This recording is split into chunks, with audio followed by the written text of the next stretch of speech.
Assalamualaikum warahmatullahi wabarakatuh. Oke, kali ini kita akan coba membahas ya aturan pengulangan dalam algoritma ya. Oke, di sini kita masih menggunakan bukunya karangan Fatmi Kasih dan Umi Mahdiah yang judulnya Konsep Dasar Algoritma Pemrograman Menggunakan C++. Yang sudah kita ucapkan dulu terima kasih atas penulis kepada penulisnya di sini ya. Nah, kita coba di sini melihat sebagaimana sebelumnya aturan struktur dasar algoritma yang sudah kita kenal juga, sudah ada aturannya urutan ya, pemilihan. Nah, dan ini yang ketiga ada pengulangan atau bahasa lainnya loop ya, LOOP. Oke, kita coba dulu lihat di sini. Struktur pengulangan, repetition, itu adalah merupakan struktur mengulang dari kegiatan atau urutan-urutan algoritma yang sudah ada. Seperti itu saja sederhananya. Nah, jadi di sini nanti ada urutan atau langkah-langkah yang kita ulang, kita kerjakan kembali sampai nanti pada kondisi di mana tidak diperlukan lagi pengulangannya. Nah, baru itu nanti algoritmanya selesai nantinya ya. Oke, itu dulu secara sederhana. Bahasa lainnya tadi ini disebut looping ya, loop di sini. Nah, itu artinya kan dia mengulang, berulang-ulang seperti halnya konsepnya sirkuit nih. Sirkuit dalam lintasan balap atau apapun di sanalah dia nanti akan terus berada pada jalannya, jalur yang sudah ditentukan di sana sampai nanti suatu kondisi nanti akan berakhir seperti itu. Nah, di sini untuk menuliskan aturan pengulangan secara algoritmis di sini yang pertama dulu ada menggunakan struktur while. While ini apa ya? Bahasa lainnya apa? Selama ya. Jadi ini boleh dibilang syaratnya menggunakan while. Jadi while di sini ini menjadi syarat nih. Selama syaratnya itu masih terpenuhi, maka urutannya atau algoritmanya ini bisa terus dijalankan sampai berakhir. Coba kita lihat di sini. Instruksi while digunakan untuk mengulang satu baris instruksi atau satu blok juga bisa selama syaratnya masih terpenuhi. Nah, itu. Nah, salah satu ciri juga dalam aturan pengulangan biasanya memunculkan adanya syarat pengulangan ya. Nah, syaratnya ini nanti bisa dikaji nih. Apakah syaratnya sudah terpenuhi atau bahkan kemungkinan kedua tidak terpenuhi nih. Kita lihat dulu untuk struktur while. Syarat katanya akan diuji terlebih dahulu sebelum instruksi yang akan diulang itu dikerjakan.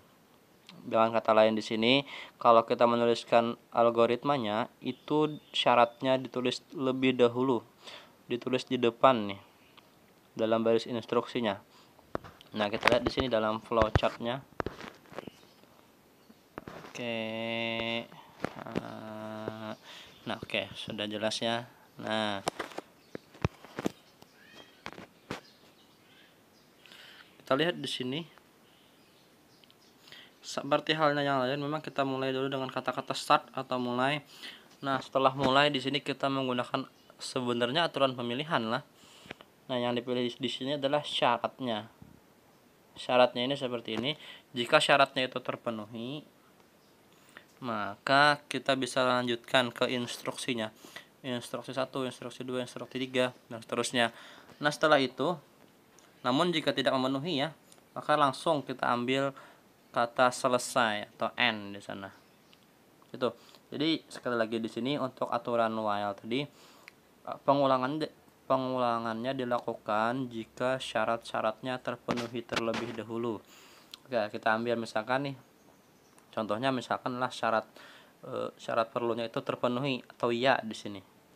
Maka kita lakukan ya, ada instruksinya, instruksi 1, instruksi 2, instruksi 3, apapun itu silahkan dikerjakan. Nah, setelah selesai di sana kita uji kembali. Kita hasil akhir dari instruksi itu kita coba kembali, uji ke syaratnya kembali. Jika dia masih memenuhi, kita ulang kembali instruksinya Seperti itu terus nih sampai nanti pada kondisi, jadi ini ada mungkin bahan sebanyak tidak terhingga pengulangan sebenarnya sampai nanti pada kondisi dimana syaratnya itu sudah tidak terpenuhi lagi. Nah itu baru algoritmanya ini dikatakan selesai. Oke, itu dulu. Ini gambaran umumnya dulu ya. Jadi di sini pengulangannya tergantung syarat di sinilah. Oke, biar kita mudah memahami lebih lanjut, kita lihat ke contoh di sini. Contoh, buatkan algoritma untuk menuliskan angka 1 sampai 10. Oke, dengan strukturnya menggunakan while di sini. Nah, kita lihat di sini. Mulai. Nah, ketika kita memulai, nah kita tentukan syaratnya. Syaratnya di sini bilangannya kita misalkan dengan i ya. I itu syaratnya harusnya kurang dari sama dengan 10. Seperti itu. Jika kurang dari 10, maka kita lanjutkan ke bagian ya di sana. Adapun jika lebih, maka kebelah tidak ya. Nah, misalkan kan di sini angkanya 1 sampai 10 ya. Berarti kita ambil dari angka yang pertama 1 dulu. 1 kita uji nih syaratnya. Apakah 1 itu kurang dari 10? Ternyata iya lah. Maka berarti kita lanjutkan ke bagian cetak i di sini. Berarti i-nya sama dengan 1 ya. Nah, maaf kalau tulisannya kurang jelas. Berarti i-nya sama dengan 1 di sini pada bagian cetaknya di sini. Nah, selanjutnya kita teruskan langkah algoritmanya. Kalau sudah kita cetak i-nya, kita hitung nih. Langkah selanjutnya i ditambah dengan 1. Berarti di sini kita ambil 1 ditambah 1 ya, sama dengan 2 lah. Nah, hasilnya itu kita uji kembali, kita kembalikan ke bagian atas tadi, ke syarat yang tadi. 1, sekarang 2 ya. 2 itu apakah kurang dari atau sama dengan 10? Ternyata masih ya. Nah, berarti kita ulang kembali ke langkah yang ke bawahnya ini, cetak lagi i-nya. Tadi 2 i-nya. Ganti sekarang i-nya dengan 2. Kita lanjutkan lagi 2. 2 ditambah dengan 1 berarti 3 lagi lah. Nah, berarti di sini nanti ada i-nya sama dengan hasilnya di sini 3. Kembali kita uji lagi ke sini. Seperti itu terus sampai seterusnya, sampai nanti di sini i-nya sama dengan 10 itu masih juga sama dengan 11. Nah, misalkan kalau i-nya sudah sama dengan 11, kita uji ternyata dia lebih daripada 10 lah. Berarti syaratnya sudah tidak terpenuhi. Nah, berarti baru kita munculkan atau kita bawa algoritmanya ke bagian yang tidak di sini. Kalau tidak, berarti tinggal kita ambil hasil akhirnya adalah selesai ya, atau end. Nah, ini contohnya terkait dengan algoritma pengulangan dengan strukturnya berupa while di sini. While itu selama ya. Oke, semoga bisa dipahami. Ini ada juga sama saja penulisan dalam bentuk pseudo kodenya. Itu dulu, kita lanjut ya. Sambil dibaca, silahkan dibaca sisanya selebihnya. Yang kedua ada struktur do while. Do while. Do-nya itu lakukan ya. While itu selama. Nah, seperti apa sih ini? Nah, kita lihat di sini. Ini kebalikannya. Oke, ini secara umum sama sebenarnya lah. Digunakan untuk mengulang satu baris instruksi ataupun satu bloknya sampai syaratnya tidak terpenuhi juga. Namun, yang membedakan di sini adalah syarat akan diuji setelah instruksi dilakukan. Nah, jadi di sini kita laksanakan dulu instruksi-instruksinya atau langkah-langkah yang seperti yang tadi. Baru setelah itu kita cek atau kita uji syaratnya terpenuhi atau tidaknya. Seperti itu. Itu saja bedanya dengan yang sebelumnya. Maka sehingga katanya di sini dalam baris instruksi yang termasuk dalam do while di sini minimal dulu dia tetap akan dikerjakan 1 kali. Nah, meskipun kondisinya syaratnya bernilai salah. Nah, itu sedikit juga bedanya ya. Kalau tadi kan yang sebelumnya karena syaratnya di awal, kalau syaratnya tidak terpenuhi langsung berhenti atau langsung selesai ini algoritmanya. Sedangkan di sini instruksinya itu dikerjakan dulu sekali minimal. Nah, baru kita lihat nanti syaratnya kita uji.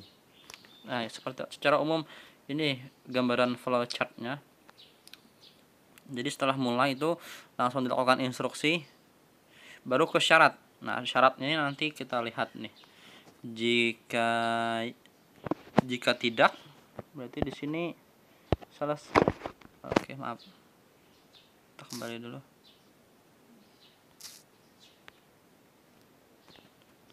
Jika tidak langsung selesai. Namun jika syaratnya masih terpenuhi, kita kembali ke instruksi lagi. Kita laksanakan lagi instruksinya sampai syaratnya itu tadi tidak terpenuhi lagi. Kita lihat di sini. Nah, ini bentuknya struktur dasarnya dalam bahasa pemrogramannya. Untuk yang do while dimulai dari do dulu ya. Do di sini adalah instruksinya. Berarti pernyataan 1, pernyataan 2, pernyataan 3 dan seterusnya sampai pernyataan terakhir, pernyataan ke n di sini. Baru tuliskan while-nya. Fashion while-nya di sana. Oke, ini ada contohnya juga. Cetak angka do dengan do while. Ini kan ada keterangannya, tapi ini kayaknya sama dengan yang tadi. Tuliskan ya angka 1 kalau di sini 0 sampai 10 ya. Boleh dibilang ya. Dengan syaratnya jika i-nya kurang dari 10. Nah, seperti itu. Maka aturan algoritmanya sama sebelumnya juga, kita mulai dulu. Nah, ini sudah kita kerjakan nih. Yang pertama kita masukkan nilai i-nya sama dengan 0. Berarti itu langkah kedua, kita masukkan i-nya sama dengan 0. Langkah ketiga kita hitung ya, i tadi berarti 0 ditambah dengan 1. Nah, maka ada hasilnya adalah i yang kedua. Itu pada langkah yang keempat. Misalkan di sini cetak i, berarti i-nya sama dengan 1 ya. Nah, setelah langkah keempat itu, nah yang pada langkah kelima, inilah syaratnya. Kita lihat nih, jika i kurang dari 10, kita ulang atau kita loop kembali ke langkah 3 dan juga langkah 4-nya sampai seterusnya, sampai i-nya berarti minimalnya sama dengan lebih dari atau sama dengan 10 di sini. Kalau sudah lebih dari atau sama dengan 10, maka berhenti atau algoritmanya dianggap selesai. Seperti itu. Oke, itu tadi ada 2 ya, sudah struktur pengulangan, ada while, ada do while. Semoga bisa dipahami perbedaannya. Nah, yang ketiga ada struktur for. For ini apa artinya ya? Untuk ya, bener enggak? Yang jelas oke, saya kurang tahu ya untuk artinya mungkin dalam algoritma di sini for, tapi yang jelas di sini struktur pengulangan for di sini digunakan berdasarkan penilaian. Ada nilai awal, ada nilai akhir. Nah, seperti itu.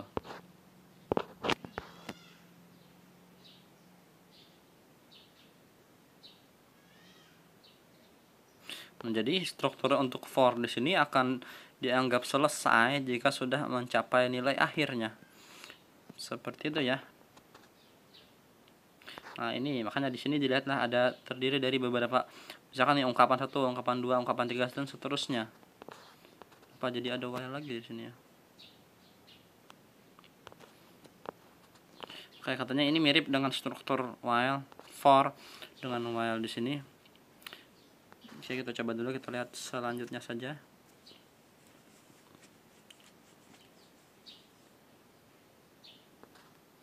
Jadi di sini di sini ya. Dia terdiri dari ungkapan-ungkapan. Berarti ungkapan 1 dulu dikerjakan. Selanjutnya ungkapan kedua. Nah, ungkapan kedua di sini kita kerjakan dan kita lihat nih. Kalau ungkapan 2 di sini nih ada suatu kondisi, bisa jadi itu akan diulang kembali dan seterusnya. Kalau tidak berarti kita lanjut ke ungkapan ketiga dan seterusnya. Nah, Secara gambar atau flowchartnya seperti ini saja. Jadi di sini yang membedakannya kita lihat nanti syarat. Kalau tadi kan itu ada syarat, kalau di sini for-nya adalah nilai awal dan nilai akhirnya. Jadi kita ambil di sini nilai awal dan nilai akhir. Sudah kita tetapkan nilai awal dan nilai akhir, baru kita laksanakan instruksinya atau algoritmanya seterusnya. Setelah itu kita uji nih. Kita uji apakah sudah mencakup di nilai awal dan nilai akhir. Seperti itu saja ya, sampai nanti ke semua jenjangnya dari nilai awal sampai nilai akhir itu terpenuhi, baru pengulangannya itu dianggap selesai. Seperti itu. Kayaknya lebih mudah ini ke contoh juga nih. Nah, kita lihat di sinilah, buatkan sama seperti tadi. Algoritma mencetak angka 1 sampai 10 dengan aturan for.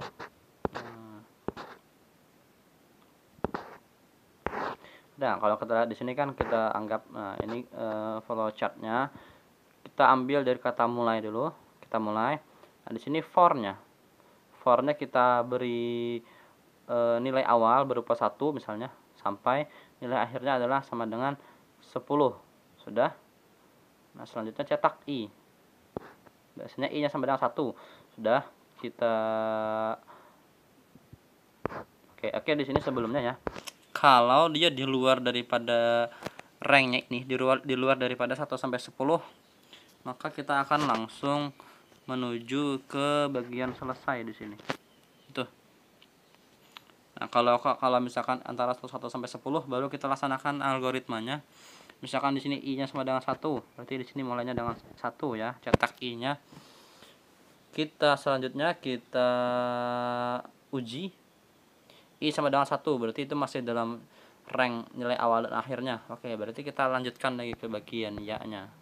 Nah, coba lagi i-nya ada i berapa lagi, misalnya i 2. Coba lagi i-nya 2 terpenuhi. Kalau masih terpenuhi, cetak lagi sampai seterusnya, sampai seluruh i di sana sudah memuat dari 1 sampai 10. Seperti itu. Setelah itu kan misalkan setelah 10 kan ada 11 atau 12 atau apapun di sana.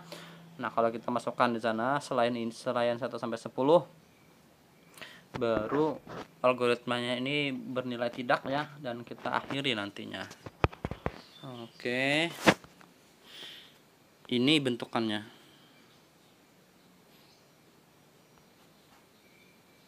Ini kayaknya lebih sederhana memang ya untuk aturan for di sini dalam mencetak angka 1 sampai 10. Nah, jadi di sini untuk sementara ada 3 dulu lah. 3 struktur dasar pengulangan di sini. Ada do, while, ada for di sini. Silahkan nanti dicek perbedaannya masing-masing. Ini sebenarnya bukan masalah benar atau salah ya. Jadi kalian bisa menggunakan yang manapun di sini, baik itu yang struktur for, while, atau apa yang manapun untuk menyelesaikan suatu konsep algoritma di sini ya. Tinggal kita saja nih nanti memilihnya algoritma yang mana di sana. Oke, sampai di sini dulu, semoga bisa dipahami. Memang ada satu lagi nih, struktur for bersarang. Tapi ini adalah kelanjutan ya, boleh dibilang ya, atau tingkat lebih lanjut dalam hal algoritma pengulangan. Secara umum di sini silakan dipaham. Untuk yang di sini ini tidak kita masukkan dulu ke bagian materi, tapi saya sedikit sampaikan saja ya. Secara umum untuk for bersarang ini adalah semacam algoritma pengulangan di dalam pengulangan. Nah, semacam komposisi ya, fungsi komposisi ya, boleh dibilang. Nah, itu jadi di dalam for nanti ada for yang lain seperti itu. Oke, itu saja sih secara gambarannya, kita tidak membahas itu lebih lanjut. Oke, sampai di sini dulu.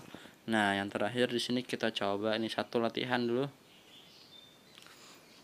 Nah, coba buatkan latihan pertama, halaman berapa nih? Halaman 23 ya. Silahkan dicek di bukunya. Bagian yang pertama saja kita bahas. Nah, buatkan flowchart algoritma atau pseudokodenya untuk mencetak bilangan genap sampai batas bilangan tertentu. Dengan nilai batasnya itu diinputkan. Nah, oke, silakan kita kaji ini nanti pada bahasan selanjutnya. Terima kasih.